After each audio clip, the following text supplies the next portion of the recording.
The techno-revolution calls for tutorial cybernetics. By Carlo Pelanda, August 17, 2026. In the distant 2003, in the book Futurizzazione, Sperling, I proposed the rapid evolution of tutorial cybernetics both in the initial training of individuals and, above all, in continuous training for the mass cognitive enhancement necessary to maintain a socially widespread capitalism in the scenario of a technological revolution with high selective potential based on knowledge. Today I consider it useful to renew this call. In 15-year scenario analysis, where it is possible to identify probabilistic vectors of future trends based on signals and precursor data in the present, one can glimpse a consolidation of the technological revolution, with the underlying scientific one, as the age of cybernation, that is, the widespread settlement in human activities of cognitive and operational automata. For several years now, literature and commentary have been increasing, where the risk of massive disintermediation of labor due to the replacement of human work by more efficient automata prevails. This risk, although exaggerated by some, is real.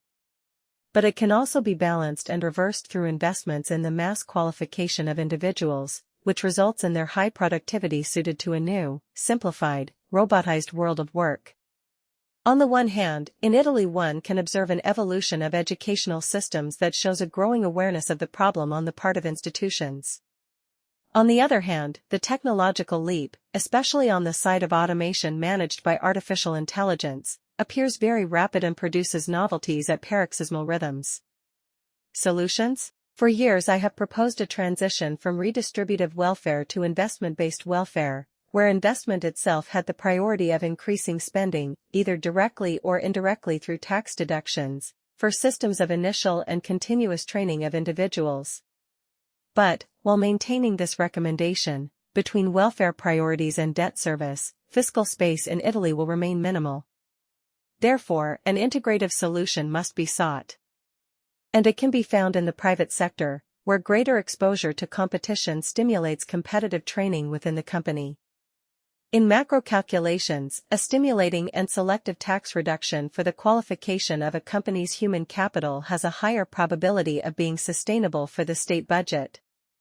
For which solution? It is the subject of research, with multiple variants.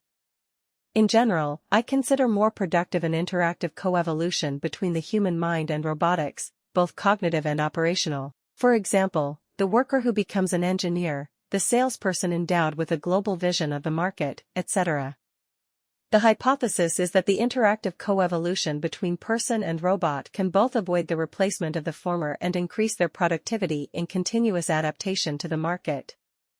In conclusion, it is up to the industrial world to invest in competitive qualification and to the financial world to support it also for its own self-protection.